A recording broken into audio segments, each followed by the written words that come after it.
Cuidado com esse erro gravíssimo quando fizer o projeto ou a execução da sua escada, já que essa mudança de direção precisa de um detalhamento maior na armadura que será alocada na mudança de direção. Assim você vai evitar que a sua escada ela sofra desgastes que vão se tornando fissuras e evoluindo para quadros maiores de aberturas. Assista esse vídeo até o final, que eu tenho outras situações que eu preciso te informar os cuidados. A partir de agora, menos improviso e mais ciência.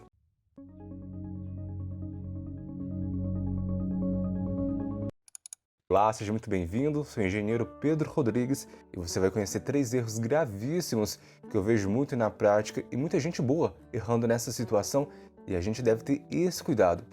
Esses erros eles podem causar graves problemas, seja na sua obra, na estrutura, no orçamento, então é importante nós tomarmos esse cuidado em qualquer serviço relacionado a esses problemas que eu vou te mostrar. Já ouviu falar sobre empuxo no vazio? Parece algo estranho, mas vamos por parte para você conseguir assimilar o que significa esse assunto e depois nós vamos lá para o Revit conhecer alguns exemplos. Quando menciona o termo empuxo no vazio, você pode associar com tensões de tração em locais específicos da peça de concreto. Por exemplo, canto e mudanças de direções. Se você observar essa escada reta, nós vamos ter uma mudança de direção significativa na parte superior com o encontro do patamar. Se você não sabe fazer os cálculos do tamanho do piso, espelho e outros elementos da escada, assista esse vídeo aqui depois que eu fiz especial para você sobre o assunto. Mas agora nós vamos tratar sobre empuxo do vazio, que é um assunto complementar. Como que nós temos essa região com acúmulo de tensões, ela tende a sofrer deformação ao longo do tempo. Se você observar no vídeo e pensar como que será o uso dessa escada, nós vamos ter o quê? Nós vamos ter o peso próprio da escada, ou seja, o peso dos materiais que compõem aquela escada, e também a questão da sobrecarga que nós devemos ficar atentos. A sobrecarga ela vai estar relacionada aos usuários que utilizam aquela escada. Por isso, o somatório desses dois fatores vai influenciar muito na questão do uso, do desgaste, como que vai funcionar essa estrutura. Presta muita atenção, se nós não corrigirmos essa questão da mudança de direção da escada, ela vai tender a sofrer deformações que vai afetar o comportamento da estrutura. E você deve estar me perguntando, Pedro, mas como que eu vou fazer essa correção dessa mudança de direção? Então, para você corrigir esse problema, primeiro, se você for projetista, você deve fazer o combate das tensões com armaduras específicas, que no caso seria desmembrar essa armadura única em duas. E além disso, você deve fazer a adição de uma ancoragem aqui em forma de cruzamento dessas duas armaduras que nós fizemos o desmembramento delas. Assim você vai garantir que o concreto e o aço ele trabalhem bem sem o perigo de trabalharem de forma isolada. Então aqui você viu a questão da escada, principalmente a questão de detalhamento, que vai afetar muito que esse problema ele persista. Você consegue imaginar outras duas situações que nós devemos ficar alerta por essa mudança de direção? Então se liga nas próximas dicas que eu separei lá no Revit para você, que eu tenho a certeza que vão acrescentar mais conhecimento e repertório na sua jornada profissional. Antes, eu te faço o convite, se você não é inscrito no canal, inscreva-se no canal e ative o sininho para acompanhar as próximas surpresas e os materiais do canal.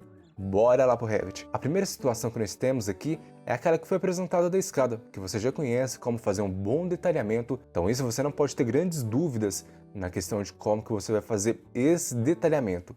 Porém, vamos fazer um acréscimo aqui de informações. Você consegue notar a diferença entre esses dois detalhamentos? Esse primeiro foi a situação anterior, com a barra única, tornando a estrutura muito frágil nessa região sinalizada. Agora, o cruzamento que é mostrado na segunda figura já ajuda na questão de estabilidade da escada. Você deve estar pensando, Pedro, qual que é o motivo de eu fazer esse detalhamento para evitar o empuxo no vazio na região superior da escada? Ora, na parte da base nós vamos ter o apoio com solo ou também questão do térreo, isso vai gerar uma maior estabilidade, o que vai ajudar a aliviar as tensões. Mas quando nós temos essa estrutura erguida, ou seja, elevada, os esforços serão maiores no descarregamento das cargas.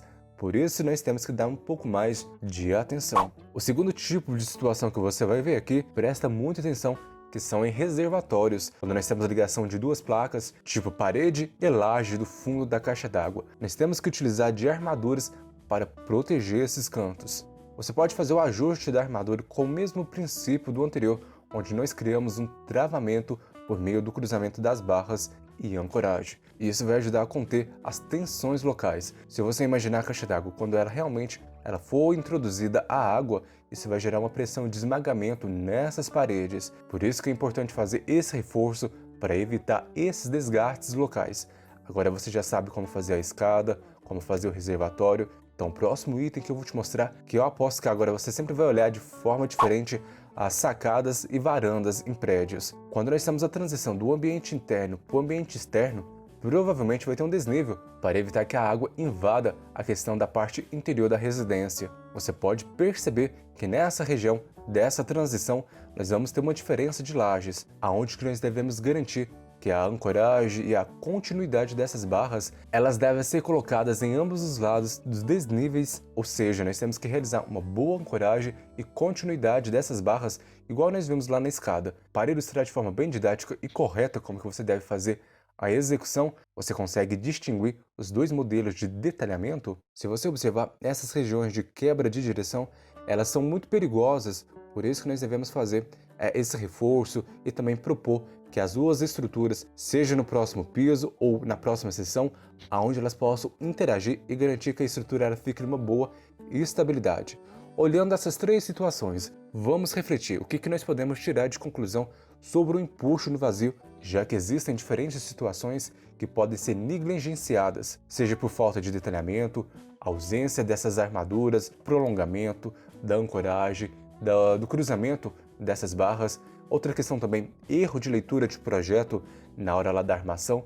Às vezes o profissional que fez aquele projeto fez um detalhamento muito pequeno e na hora que mandou para o canteiro de obras ou lá para a empresa fazer essa armação dessa estrutura, aquele profissional que foi fazer esse serviço não conseguiu fazer a interpretação correta desse projeto, por isso deixando a nossa armadura de forma incoerente com o projeto. E também nós temos a questão da mão de obra que não conseguiu fazer a instalação daquelas barras. São situações que nós devemos ficar atentos e também observar lá no canteiro de obras antes de fazer qualquer tipo de concretagem, porque é importante você fazer a correção nesse exato momento, ao invés de fazer a correção na hora que o problema insistir e começar a ser evidente para aqueles moradores, o que pode gerar quadros gravíssimos lá naquela edificação. Porém, após esse vídeo, você estará um passo à frente dessas situações e terá maior controle e também rigor nas tomadas de decisões. E eu te faço o convite, você quer aprender sobre estruturas? Nós temos o curso Eberic passo a passo com a melhor didática do mercado. Assim você vai conseguir aprender